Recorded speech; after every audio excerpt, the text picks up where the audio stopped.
Hello, everybody. I'm meteorologist Alex Delisi. Thanks for joining me here on Facebook Live. We do have a stormy setup on the way for tomorrow. Today's not looking too bad. We can see out towards the north and up towards the west there in Louisiana, up towards Mississippi and into Alabama as I zoom in closer here.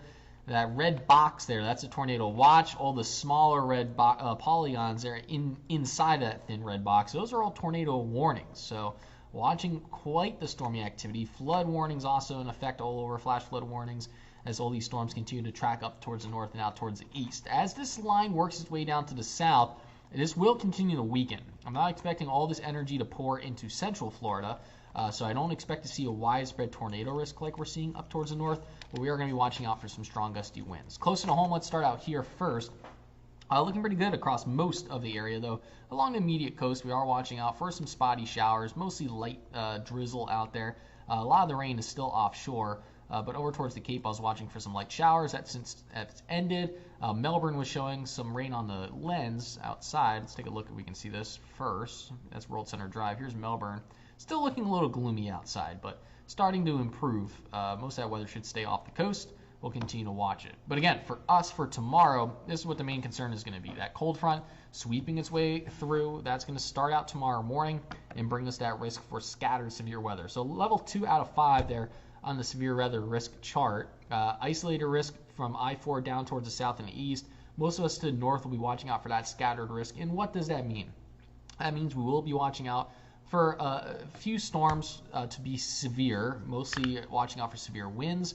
Tornado risk is though low. Let's time it out. Here's what we'll expect throughout the day today. No big worries weather-wise. Just a couple clouds building on in as we head into the evening, but most of us are staying dry. There's 11 o'clock.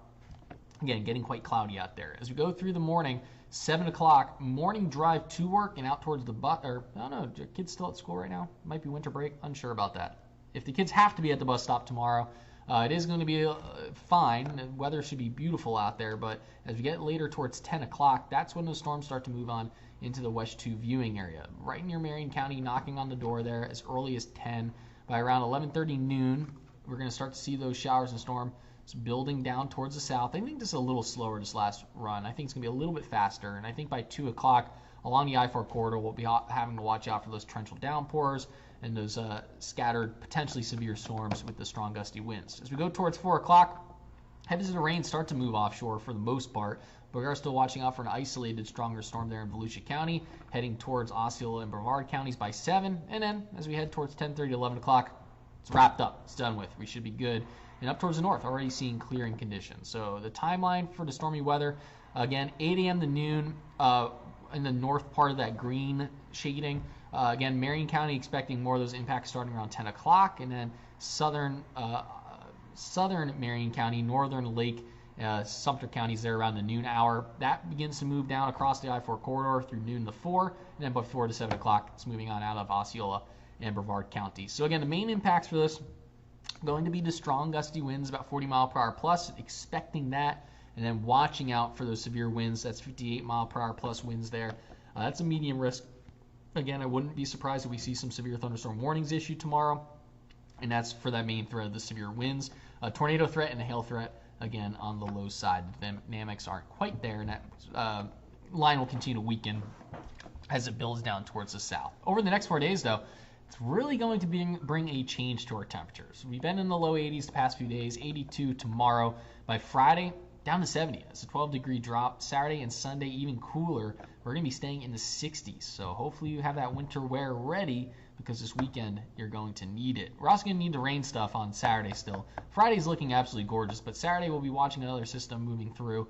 That's going to give us a pretty widespread chance of rain there, about 60%, 67 degrees for that high. A few lingering showers possible on Sunday, but by the afternoon, we're drying things back out, and that daytime high again only warming up to about 65 degrees, low 70s on Monday, and then by Tuesday, 74 with a scattered 30% coverage of rain. So be sure to stay weather aware as we go through the day tomorrow. Again, it is a first warning impact day, as we're going to be watching for that risk for severe weather, but again, not expecting widespread tornado outbreak like we saw up in Mississippi, Alabama, and towards Louisiana. For us, it's going to be more of a straight line wind event, and we'll be watching out for that. Kellyanne will be in the morning. I'll be in the afternoon for that. to walk you all on through it and, of course, break in if severe weather starts to threaten anyone.